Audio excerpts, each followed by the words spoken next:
Hello friends, இன்னைக்கு மாநதி சீரியலில் நல்லா நடந்துச்சு. ஷார்ட்டாக ரிவ்யூ பார்க்கலாம். குமரன் வந்து கங்கா கிட்ட வந்து பேச வராரு. எப்போ மாதிரி அவர்கிட்ட கடுப்படிக்கிறாங்க. இதை பார்த்தோன்னே குமரன் வந்து அப்செட் ஆகிடுறாரு. இப்போ எதுக்கு எனக்கு குழந்தை பிறக்க போகுது, இந்த பொறுப்பெல்லாம் உதறிட்டு இங்கேருந்து எஸ்கேப் ஆகணும் பார்க்குறீங்களா அப்படின்னு சொன்ன உடனே குமரன் வந்து டென்ஷன் ஆகிடுறாரு. நான் இங்கே இருந்தால் மட்டும் நீ சந்தோஷமாக இருந்துடுவியா கங்கா? நம்ம சந்தோஷமாக பேசிகிட்டு இருக்க போகிறோமா? எதுவும் கிடையாது. நான் வந்து நீ என்ன வேணால் நினச்சிக்கோ, நம்ம குழந்தைய நினச்சி தான் வந்து பணம் வேணும், அதுக்காக தான் நான் போகிறேன். பணம் இல்லாதால தான் நீ என்ன மதிக்க மாட்டேற அப்படின்னு சொல்லிட்டு கொஞ்சம் கடுப்பாகவே சொல்லிடுறாரு. கங்கா வந்து ஒரு நிமிஷம் இல்லைங்க சொல்கிறாங்க. அதை காதில் கூட வாங்காமல் குமரன் அங்கேருந்து கோமா போயிடுறாரு. அடுத்த நாள் வந்து குமரன் கிளம்பிட்டு இருக்காரு. அத்தை கங்காவை நல்லா பார்த்துக்கோங்க அப்படின்னு சொல்கிறாரு. காவேரி கிட்ட போனோடனே காவேரி அக்காவை நான் பார்த்துக்கிறேன் மாமா, நீங்கள் கவலைப்படாதீங்க அப்படின்னு சொல்கிறாங்க. நீயும் உடம்ப பார்த்துக்கோப்பா அப்படின்னு சொல்கிறாரு. விஜய் வந்து கட்டி பிடிச்சிட்டு போயிட்டு வரோம் ப்ரோ அப்படின்னு சொல்கிறாரு. நல்லபடியாக போயிட்டு வாங்க, சம்பாதிக்க தானே போகிறீங்க, நிறையா வந்து வேலையை வந்து தெரிஞ்சுட்டு வாங்க, நல்லா சாப்பிடுங்க, ஊரெல்லாம் சுற்றி பாருங்க அப்படின்னு விஜய் சொல்கிறாரு. அதுக்கப்புறம் கங்கா மட்டும் உருன்னு வந்து நிற்கிறாங்க. சாமி கும்பிட்டு குமரனை வந்து அமுச்சு வைக்கிறாங்க. வெளியில் வந்து குமரன் காரில் கிளம்புறாரு. அப்போ வந்து வழி அனுப்புறதுக்கு கூட கங்கா வரல. கங்கா மாதிரி ஒரு மோசம் யாருக்குமே கிடைக்கக்கூடாது அப்படின்னு நினைக்கிற அளவுக்கு இந்த கங்காவோட கேரக்டர் வந்து ஃப்ரேம் பண்ணியிருக்காங்க.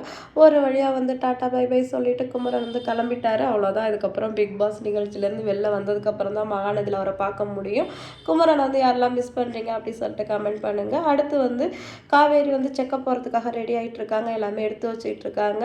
விஜய் கிட்ட நம்ம இன்னைக்கு பாப்பாவை பார்க்க போகிறோம், நீங்கள் ரொம்ப ஹாப்பி தானே அப்படின்னு சொல்கிறாங்க. விஜய் வந்து ஆமாம் அப்படின்னு சொல்கிறாரு. இருந்தாலும் அவர் மனசில் வந்து ஒரு பதட்டம் இருந்துக்கிட்டே இருக்குது. ஏன்னா வந்து காவேரி கன்சீவாக இருக்கும்போது அவங்களுக்கு சிக்கன் பாக்ஸ் வந்ததால் குழந்தைய வந்து இது அஃபெக்ட் பண்ணும் அப்படின்னு டாக்டர் வந்து சொல்லியிருந்தாங்க. இப்போ 5th மந்த் ஸ்கேன் பண்ணும்போது தான் வந்து குழந்தைக்கு ஏதாவது ப்ராப்ளம் இருக்கான்னு தெரியும்.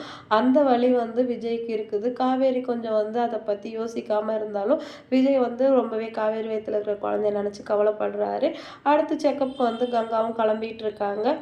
கங்கா வந்து வராததால் காவேரி கங்கா கூப்பிட போகிறாங்க. அழுதுட்டு உட்காந்துருக்காங்க. இப்போ கூட மாமா வந்து ஃபோன் பண்ணார். ஆனால் வந்து நான் செக்கப் போகிறேன்னு தெரியும்ல, அதை பற்றி ஒரு வார்த்தை கூட விசாரிக்கல அப்படின்னு சொன்னவொடனே அவர்கிட்ட தான் நீ பேசவே மாட்டியே, கொஞ்சம் இதெல்லாம் ஒதுக்கி வச்சுட்டு அவர்கிட்ட பேசுக்கா, சரி வா போகலாம் அப்படின்னு சொல்லிட்டு கங்கா கூட்டிகிட்டு வராங்க.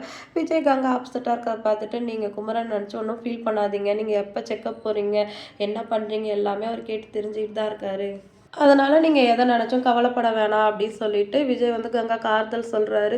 சரிங்க வாங்க போகலாம் அப்படின்னு சொல்லிட்டு ஹாஸ்பிட்டலுக்கு எல்லாமே கிளம்பி போகிறாங்க.